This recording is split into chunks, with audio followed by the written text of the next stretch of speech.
Calculating average atomic mass. Okay, like Cameron said, we're going to be learning how to calculate this number, so let's get started.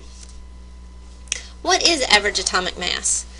Now I'm going to give you a few different definitions. So first of all, it's the decimal number in every box of the periodic table. That's just easy to locate. But what it is a weighted average of all the isotopes of a particular element that we know about in the universe.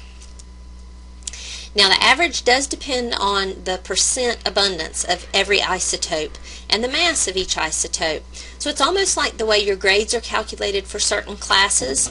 Tests count a certain percent, homework counts a certain percent, and so on.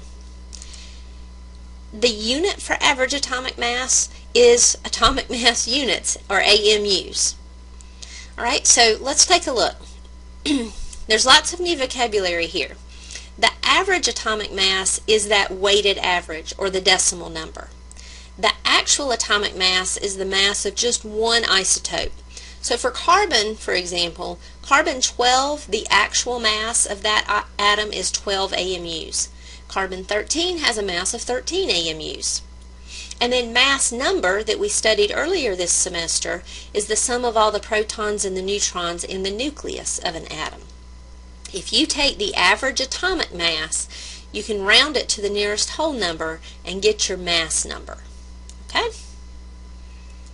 Alright, so here's what a problem is going to look like for average atomic mass.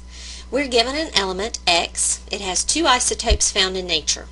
We know the mass of each isotope. One is 6 AMUs and one is 7 AMUs.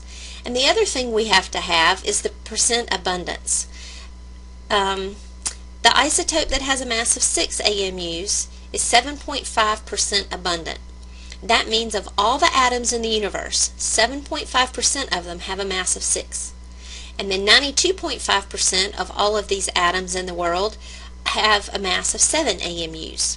We're going to use all that data to calculate the average atomic mass of this element.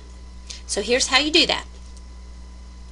You're going to take the mass of each isotope and multiply it by its abundance.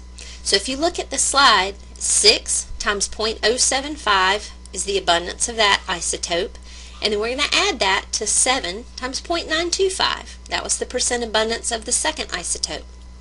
The only thing that's changed here is I've taken the percents away. 7.5% is now 0.075 with no percent sign. Same thing with 92.5%. You have to divide by 100 to get rid of that percent for these problems. So once you do all the math in your calculator, you get an answer of 6.925 AMUs. That means that this element's weighted average atomic mass is 6.925 AMUs. If you go to the periodic table in your reference tables and look, this matches closely to element number 3, lithium. That's almost the same as the decimal that's in the box for that element. So bring all your extra questions with you, and I'll see you next time.